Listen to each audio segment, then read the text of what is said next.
Ngai, créateur des ancêtres du monde.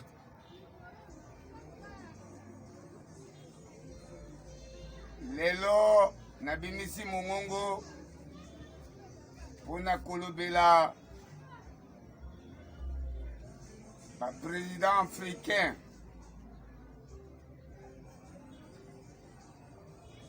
oyebi ke pona africain bonga ifo ebanda na Congo. Congo nde eboti Afrique. Les premiers habitants de l'Afrique s'habitent dans les forêts équatoriales. Mundele Yeboko Piazoloba. L'Afrique est le berceau de l'humanité. Afrique est Zalimbetu Amukili Mobimba. Congo est le cœur de l'Afrique. Congo ndezali motema. Ngayo nabimi na pambola ki lopoto pembe, na pambola ki arabe, na pamboli ba chinois, lelo na ko pambola africain. Yango nazali ko senga tous les 3 continents batika kotiela nga mobulu. Gouvernement boyo kanga malam. Nenge na lobaka mikolo nyos na comité de sécurité boyo kanga malam. Ngai Nzambe Abakoko, créateur des ancêtres du monde, nazali kukamwa. Ngai namoni Satana akuyamba créateur des ancêtres du monde. Mais pas nangai nenge namoni na vivre na bino 17 ans. Namoni l'état bazolinga kuyamba créateur te. Mais Satana akuyamba ngai. Mais eloko nga nazokamwa mpo namoni mokanda moko mosantu mundela akomi Bible remet 13 que toute autorité vient de Dieu. Mais sengelaki mutu ya liboso ya koprésente ngai c'est le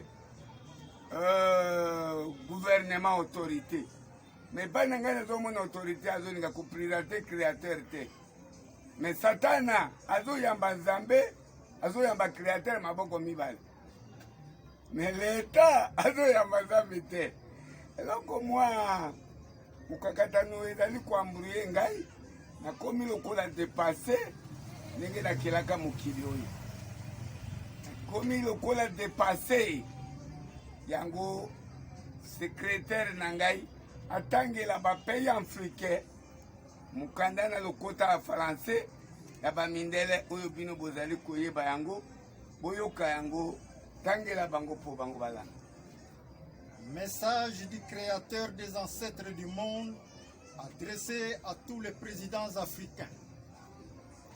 Moi, créateur des ancêtres du monde, Ometa Ombala Kimbangu Lumumba, présentement en République démocratique du Congo, dans la province de l'Équateur, ville de Mbandaka. Je m'adresse à ce jour, du 23 février 2022, un message profond à tous les 54 présidents du continent africain. L'objectif fondamental de mon message est de demander à n'importe quel président africain qui aura le courage de me présenter à la face du monde pour dire que dans notre continent, il y a le créateur des ancêtres qui est apparu pour donner des solutions appropriées à tous les problèmes difficiles qui bloquent l'avancement du processus de la libération de l'homme africain. Le décollage de l'Afrique ne viendra jamais de vos multiples projets de développement, moins encore de vos réunions politiques.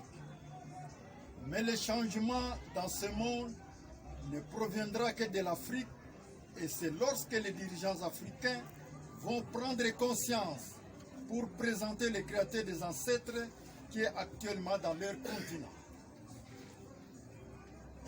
Je ne demande pas l'argent aux présidents africains. Quand j'ai créé ce monde, il n'y avait pas l'argent, mais il suffit de m'accueillir et de déclarer ma présence à la face du monde.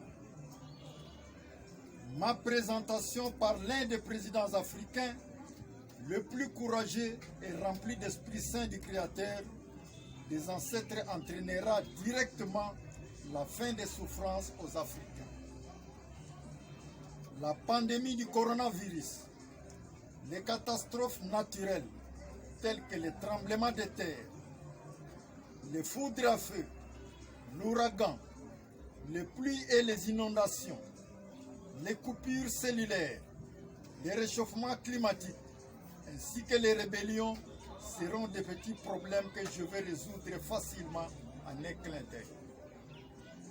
Toutefois, je remercie l'État congolais qui m'avait octroyé tous les documents administratifs et juridiques pour m'autoriser à exercer librement mes activités spirituelles. Mais il fallait que le même État congolais puisse me mettre en épreuve.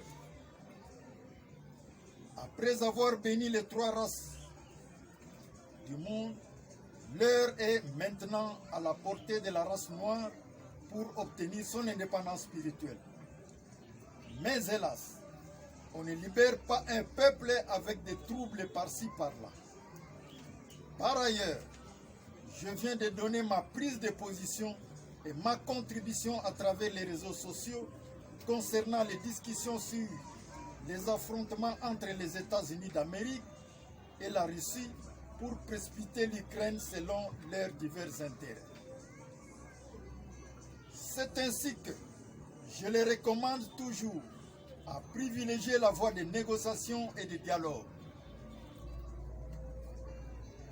Je ne suis pas un rebelle, mais je suis le créateur des ancêtres du monde qui est venu donner la paix dans ce monde.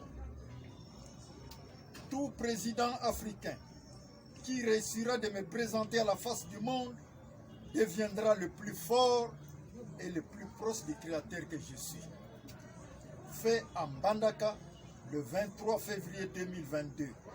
Signé le créateur des ancêtres du monde, Ometa Ombala Kimbangu Lumumba, Père spirituel. Je vous remercie. Merci. C'est le pays numéro 1 à Katia Congo, chef de l'État, Nayambio Kitoko, président Félix Tshisekedi.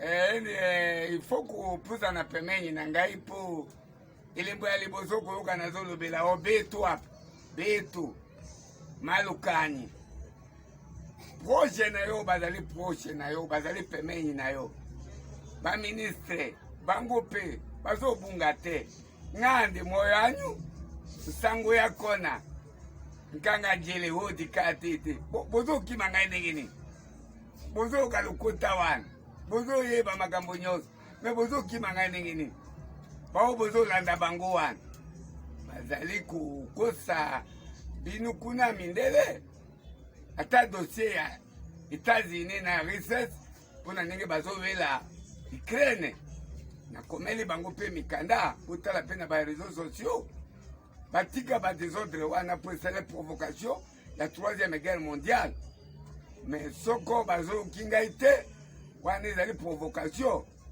po mondele alobaki ke 3e guerre mondiale ekobanda na Congo yango naza koloba ke soko bai bango bazoyoka te bazoyoka ndenge napesi bango ordre ke baleka na négociation wana balembi mboka balembi mokili tout le baprésident nyonso ya monde entier balembi mokili wana mokili ekozonga na maboko ya créateur po ezali petit problème ngai oyo esengelaki bobatela nga bolanda mindele te ngai nde nazali grande puissance nazali mutu oyo nazali na nguya koleka mindele me tala boza kopusa na pembeni na ngai te merci beaucoup makambo wana nyonso nalobi na télévision ya chef de l'état mpe na batelevizio mosusu ya Kinshasa mpe monde entier mpe bamona na bareseau sociaux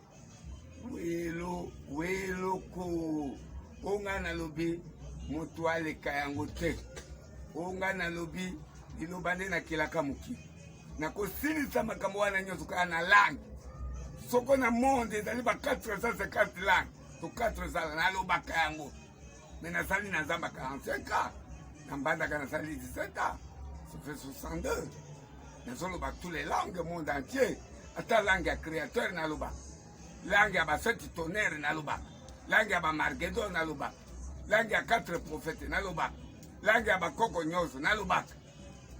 C'est moi qui a créé kaka na langue wana nde soko nalobi réaction to kake ya moto réaction to tremblement de la terre to ouragan to inondation mutu ya ndenge wana bapays africain bozolanda mindele ezuzu ndenge nini tous les présidents africains batuza na pembeni na ngai mpo ngonga ngai kopambola na bino ekoki mpo na nini bozosala ngai makambo ya baya soni boye. Merci beaucoup, Nasukisi Bo.